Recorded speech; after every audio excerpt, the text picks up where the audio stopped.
ಇತ್ತೀಚಿನ ಸಂಚಿಕೆಗಳನ್ನು ಜಾಹೀರಾತಿನ ಕಿರಿಕಿರಿ ಇಲ್ಲದೆ ನೋಡಿ.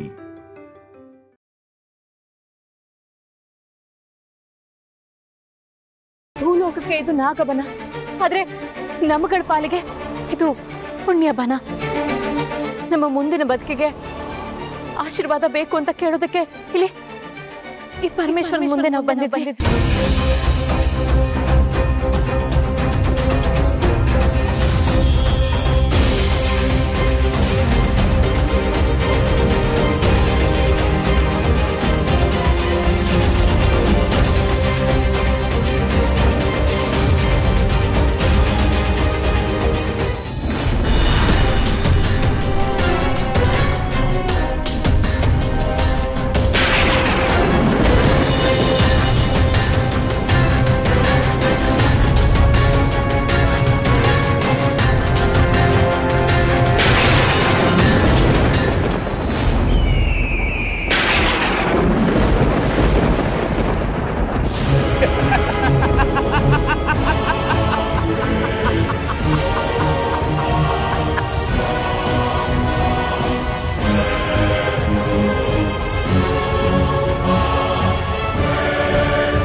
ಗೆದ್ದವನು ನನ್ನನ್ನು ಸಾಯಿಸಲು ಯಾರಿಂದನೂ ಸಾಧ್ಯವಿಲ್ಲ.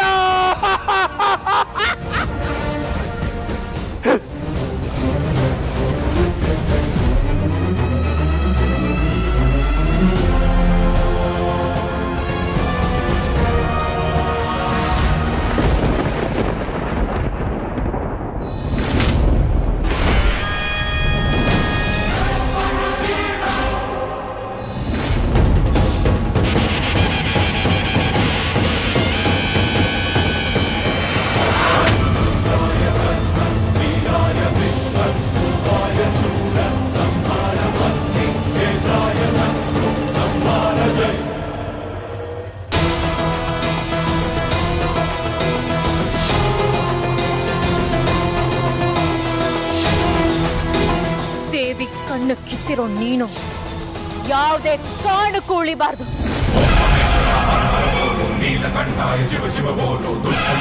ನನ್ನ ಕಾರ್ಯಕ್ಕೆ ಅಡ್ಡಿಯಾಗಲು ಬಂದಿರುವ ನೀನು ಉಳಿಯಬಾರದು. ಘೋರ ಸ್ವರೂಪಿಣಿ ರಕ್ತರಂಜಿನಿ ಮಚ್ಚಂಗಿ ಮಾತಾ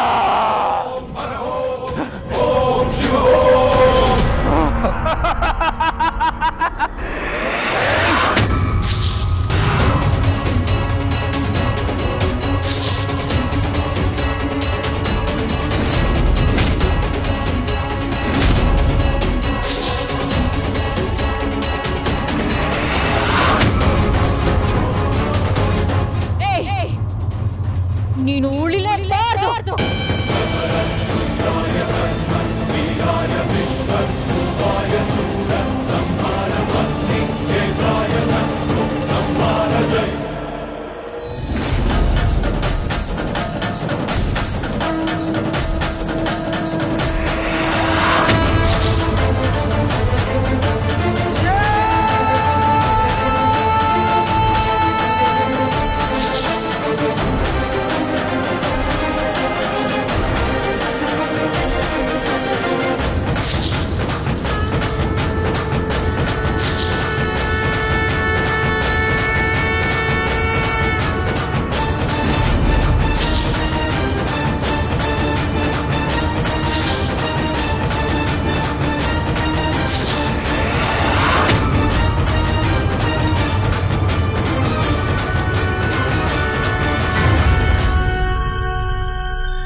ಈ ಜನ್ಮದಲ್ಲಿ ನನ್ನ ಗುರಿ ಸಾಧನೆಯಾಗದಿದ್ದರೇನಂತೆ ಅಮರತ್ವ ಪಡೆಯಲು ಮತ್ತೆ ಹುಟ್ಟಿ ಬರುತ್ತೇನೆ.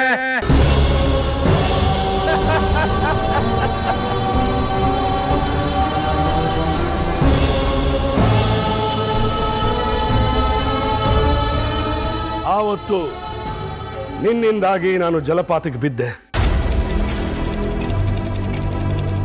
ಜಲಪಾತಕ್ಕೆ ಬಿದ್ದರೂ ನನ್ನ ಕೈನಲ್ಲಿ ಕಣ್ಣಮ್ಮನ ಕಣ್ಣು ಭದ್ರವಾಗಿತ್ತು. ಆ ಕಾರಣಕ್ಕೆ ನನಗೆ ಮರುಜನ್ಮ ಸಿಕ್ತು. ಜಲಪಾತಕ್ಕೆ ಬಿದ್ದಾಗಲೂ ನನಗೆ ಒಂದೇ ಒಂದು ಆಸೆ, ಆ ಕಣ್ಣಲ್ಲಿರೋ ಶಕ್ತಿ ನನ್ನದಾಗಬೇಕು ಅಂತ.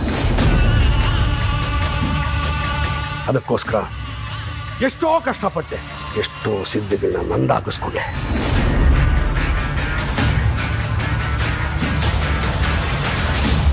ಆ ಸಮಯಕ್ಕೆ ಗೊತ್ತಾಗಿದ್ದು ನೀನು ಈ ಮನೆ ಸೇರ್ಕೊಂಡಿದ್ಯಾ ಅಂತ.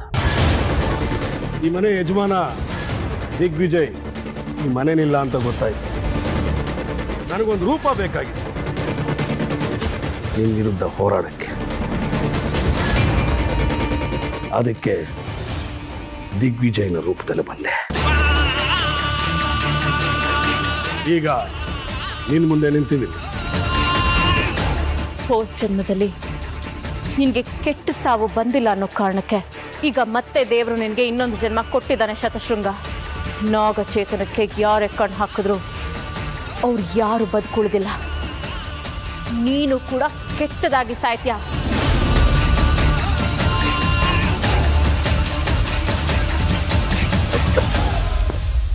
ಕೆಟ್ಟದಾಗಿ ಯಾರು ಸಾವಾಗತ್ತೆ ಅಂತ ನಾಗ ಪೌರ್ಣಮಿ ದಿನ ನಿನಗೆ ಗೊತ್ತಾಗುತ್ತೆ ನಾಗಿಣಿ.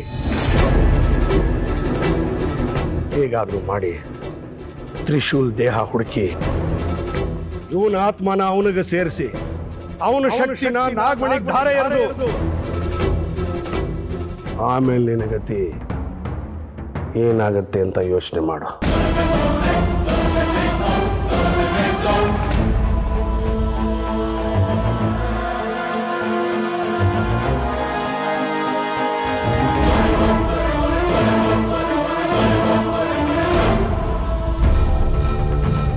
ಇಲ್ಲಿಗೆ ಯಾಕೆ ಬರೋದು ಕೇಳಿದೆ? ಒಂದ್ ಮುಖ್ಯವಾದ ವಿಚಾರ ಹೇಳ್ಬೇಕಿತ್ತು. ಏನು? ನಿಮ್ ರೂಪದಲ್ಲಿ ಬಂದಿರೋರು ಯಾರು ಅಂತ ತಿಳಿತು. ತಿಳಿತಾ? ಯಾರ? ನನಗೆ ಗೊತ್ತಿರೋನು ಅಥವಾ ನನ್ನ ಶತ್ರುನು? ಯಾರವನು? ಅವನ ಹೆಸರು ಶತಶೃಂಗ.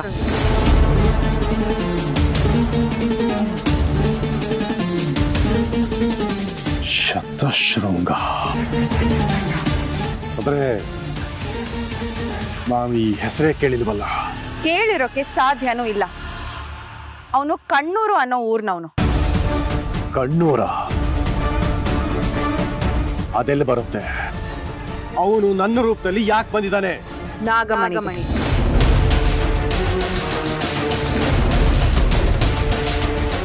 ಏನೋ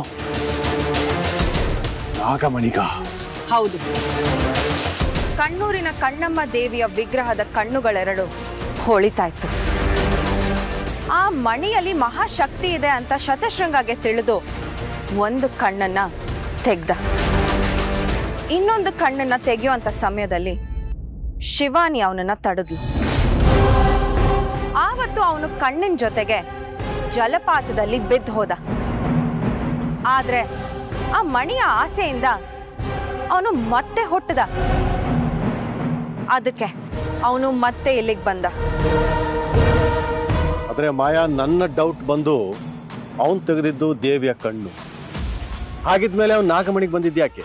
ಒಂದು ವೇಳೆ ಇದೇ ನಾಗಮಣಿ ಅನ್ನೋದಾದ್ರೆ ನಿಮ್ಮ ಲೋಕದಿಂದ ಈ ಲೋಕಕ್ಕೆ ಬಂದ ಮಣಿ ಯಾವುದು? ಅದು ನನ್ಗೂ ಗೊತ್ತಿಲ್ದಿರೋ ಅಂತ ರಹಸ್ಯ. ನಾಗಲೋಕದ ರಹಸ್ಯ. ಬರೀ ನಾಗಕುಲಕ್ಕೆ, ನಾಗ ಗುರುಗಳಿಗೆ, ನಾಗ ದೇವತೆಗಳಿಗೆ ಮಾತ್ರ ಗೊತ್ತಿರುವಂತ ರಹಸ್ಯ. ಓಕೆ, ನೀನ್ ಹೇಳಿದ್ದನ್ನು ನಂಬ್ತೀನಿ. ಆದ್ರೆ ಪ್ರಪಂಚದಲ್ಲಿ ಎಷ್ಟೋ ಜನರಿದ್ದಾರೆ, ಎಲ್ಲರನ್ನು ಬಿಟ್ಟು ನನ್ನ ರೂಪನೇ ಯಾಕೆ ಆಯ್ಕೆ ಮಾಡ್ಕೊಂಡ? ಇಲ್ಲಿಗೆ ಯಾಕೆ ಬಂದ? ನಿಮ್ಮ ರೂಪದಲ್ಲಿದ್ರೆ ನಾಗಮಣಿ ಪಡೆಯೋದು ಸುಲಭ ಅನ್ನೋ ಆಸೆಗೆ.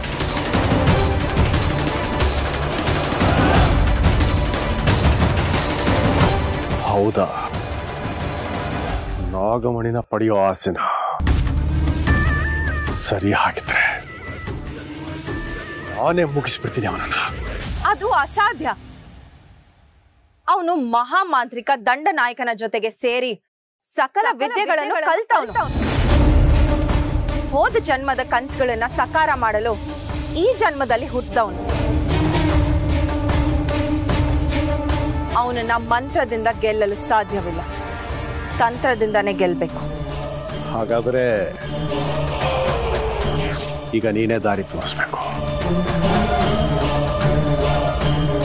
ಏನ್ ಮಾಡ್ಬೇಕು ಹೇಳು ಮಾಯ? ನಿಮ್ಮೆಲ್ಲ ಉತ್ತರಗಳು ನಾಗಪೌರ್ಣಮಿ ದಿನದಂದು ಸಿಗುತ್ತೆ. ಈಗ ನೀವು ಧೈರ್ಯವಾಗಿರಿ.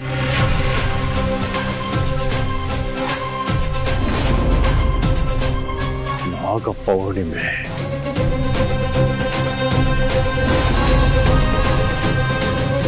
ಸ್ವಾಮಿಗಳೇ, ದಿಗ್ವಿಜಯನ ರೂಪದಲ್ಲಿರೋನು ದಿಗ್ವಿಜಯ ಅಲ್ಲ ಅನ್ನೋದು ಖಚಿತ ಆಯ್ತು. ಅವನ ಹೆಸರು ಶತಶೃಂಗ.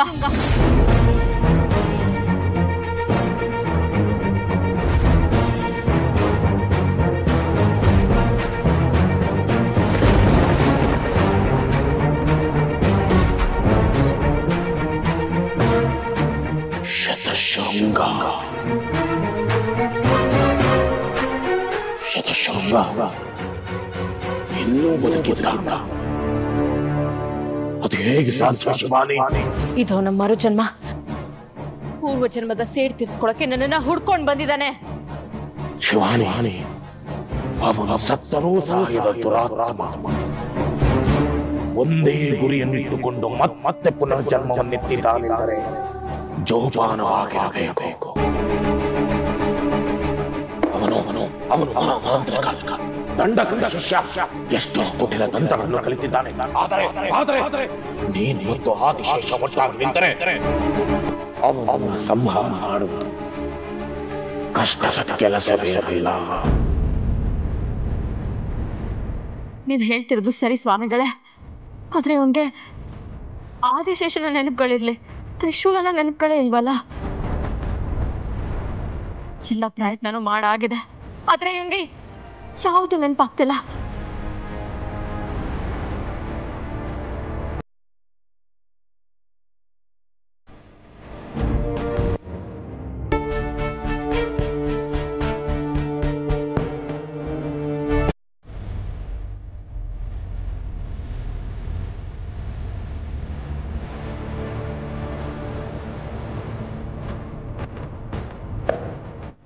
ಬರೀ ಮಾತಿನಿಂದಲ್ಲ ಶಿವಾನಿ, ಇವನ ಮೇಲೆ ಕ್ಷುದ್ರ ಶಕ್ತಿಯ ಪ್ರಯೋಗವಾಗಿದೆ.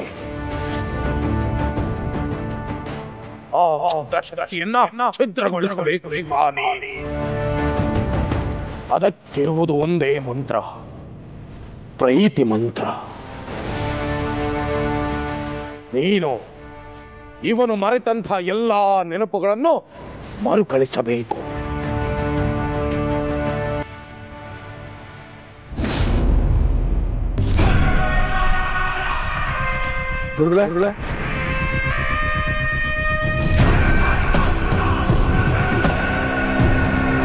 ಶತಶೃಂಗ ದಿಗ್ವಿಜಯನ ವೇಷದಲ್ಲಿರೋ. ಬಾ ಬಾ. ಏನ್ ಯೋಚನೆ ಮಾಡ್ತಾ ಇದ್ರ ಗುರುಗಳೇ? ತಿಳಿದಿರೋ ಸತ್ಯದ ಬಗ್ಗೆ ಯೋಚನೆ ಮಾಡ್ತಾ ಇದ್ದೆ.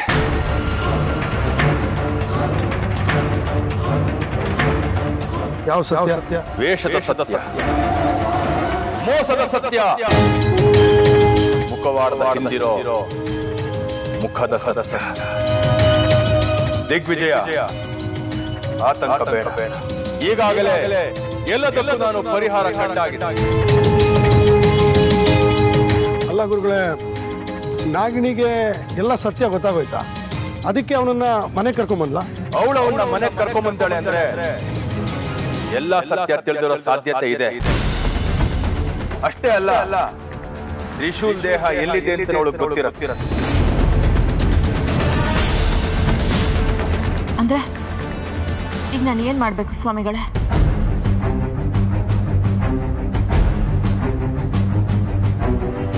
ಶಿವಾನಿ, ನೀನು ಮತ್ತು ಆದಿಶೇಷ ನಾಗಬನಕ್ಕೆ ಹೋಗಬೇಕು.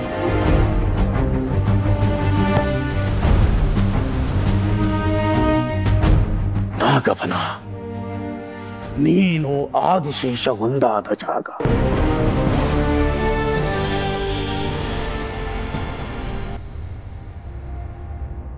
ದುಷ್ಟ ಕಾರಣದಿಂದ ನೀವಿಬ್ಬರು ದೂರಾದ ಜಾಗ. ಆ ನಾಗವನಕ್ಕೆ ಹೋದರೆ ಅಲ್ಲಿ ನಿಮ್ಮ ಪ್ರೀತಿಯ ಹೆಜ್ಜೆ ಗುರುತುಗಳು ಕಾಣುತ್ತವೆ. ನಾಗವನ ಶಿವಬನವಾಗಬೇಕು. ಅವನು ಶಿವನಾಗಿ ಎಲ್ಲವನ್ನೂ ಮರೆತರೆ ನೀನು ಪಾರ್ವತಿಯಾಗಿ ಅವನಲ್ಲಿ ಕರಗಿ ಹೋಗಬೇಕು. ಇಬ್ಬರು ಒಂದಾಗಿ ಅರ್ಧನಾರೀಶ್ವರನ ಆಗಿರಬೇಕು. ಆಗ ಮಾತ್ರ ಇವನು ಸುತ್ತ ಮನಸ್ಸು ಎಚ್ಚರವಾಗಿ ಆದಿಶೇಷನಾಗಿ ಎಲ್ಲವನ್ನು ನೆನಪು ಮಾಡಿಕೊಳ್ಳಲು ಸಾಧ್ಯ.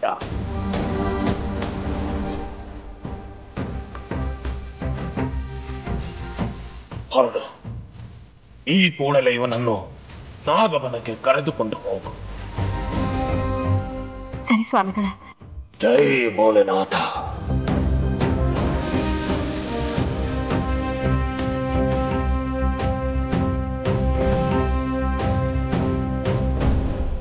ಹೋಗು, ಹೇಗಾದ್ರೂ ಮಾಡಿ ಅವಳಿಂದ ಸತ್ಯ ತಿಳ್ಕೊಳ್ಳೋ ಪ್ರಯತ್ನ ಮಾಡು.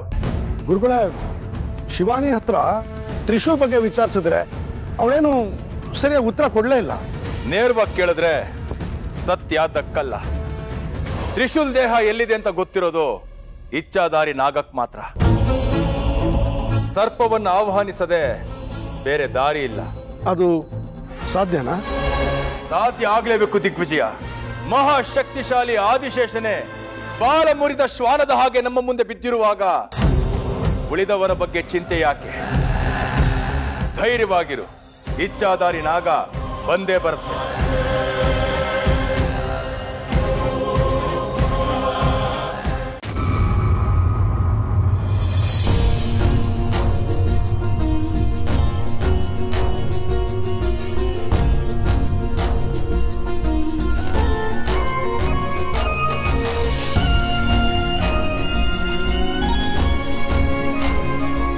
ನೀನು ತ್ರಿಶೂಲ್ ಅಂತ ನಿನ್ನ ಮನೆ ಕರ್ಕೊಂಡು ಹೋದೆ, ಎಲ್ರೆದ್ರಿಗೂ ಕೂರಿಸಿ ಮಾತಾಡಿಸ್ದೆ. ಆದ್ರೆ ಅದರಿಂದ ಏನೂ ಪ್ರಯೋಜನ ಆಗ್ಲಿಲ್ಲ. ನೀನ್ ತ್ರಿಶೂಲ್ ಅಂತ ನಿನಗೆ ಗೊತ್ತಾಗಿಲ್ಲ. ಅದಕ್ಕೆ ನಿನ್ನ ಈಗ ಈ ನಾಗವನಕ್ಕೆ ಕರ್ಕೊಂಡು ಬಂದಿದ್ದೀನಿ. ಇದೇ ಜಾಗಕ್ಕೆ ಇನ್ನು ತ್ರಿಶೂಲ್ ರೂಪದಲ್ಲಿದ್ದಾಗ್ಲೂ ಕರ್ಕೊಂಡು ಬಂದಿದೆ. ಆಗ್ಲೂ ನಿನಗೆ ಆದಿಶೇಷನ ನೆನಪು ಮಾಡಿಸೋದಕ್ಕೆ ಕರ್ಕೊಂಡು ಬಂದಿದೆ. ಈಗಲೂ ಅದಕ್ಕೆ ಕರ್ಕೊಂಡು ಬಂದಿರೋದು. ಹೋದ ಜನ್ಮದಲ್ಲೂ ನೀನು ನನ್ನವನು, ನೀನು ಆದಿಶೇಷ ಆಗಿದೆ ಅಂತ ನೆನಪು ಮಾಡಿಸೋದಕ್ಕೆ ಕರ್ಕೊಂಡು ಬಂದಿದ್ದೀನಿ.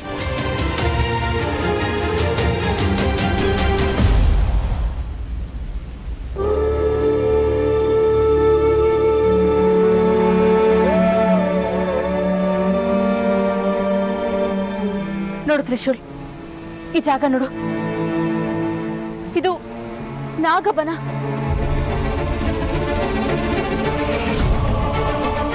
ಭೂಲೋಕಕ್ಕೆ ಇದು ನಾಗವನ.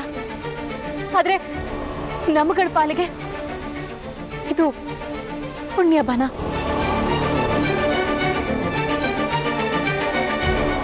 ನಮ್ಮ ಮುಂದಿನ ಬದುಕಿಗೆ ಆಶೀರ್ವಾದ ಬೇಕು ಅಂತ ಕೇಳೋದಕ್ಕೆ ಇಲ್ಲಿ ಈ ಪರಮೇಶ್ವರನ ಮುಂದೆ ನಾವು ಬಂದಿದ್ದೀವಿ.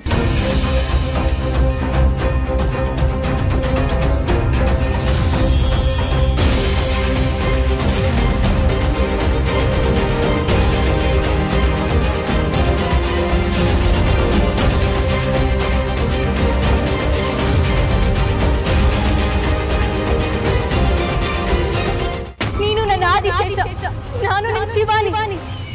ನಮ್ಮದು ನಾಗಲೋಕ.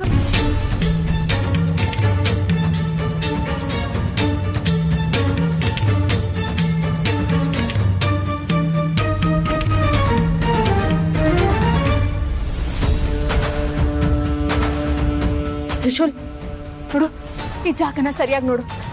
ಇದು ನಾಗವನ. ಇದನ್ನ ನೋಡ್ತಿದ್ರೆ ನಿನಗೇನು ನೆನಪಾಗ್ತಿದೆ ಅಲ್ವಾ? ಬಾ.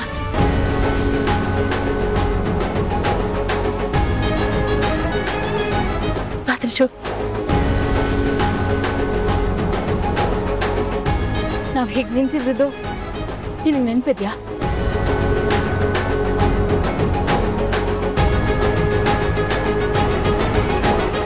ನಾವಿಬ್ರು ಹೀಗೆ ನಿಂತ್ಕೊಂಡು ಪರಮೇಶ್ವರನ್ ಮುಂದೆ ಕೈ ಮುಗ್ದು ಆಮೇಲೆ ನೀನು ನಾಗಮಣಿನ ಇಲ್ಲೇ ಇಟ್ಟಿದ್ದೆ.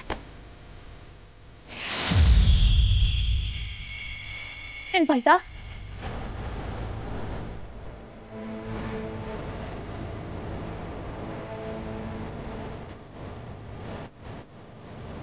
ಈ ಪರಮೇಶ್ವರನ ಸಾಕ್ಷಿಯಾಗಿ ನಾವಿಬ್ರು ಗಾಂಧರ್ವ ವಿವಾಹ ಆದ್ವಿ.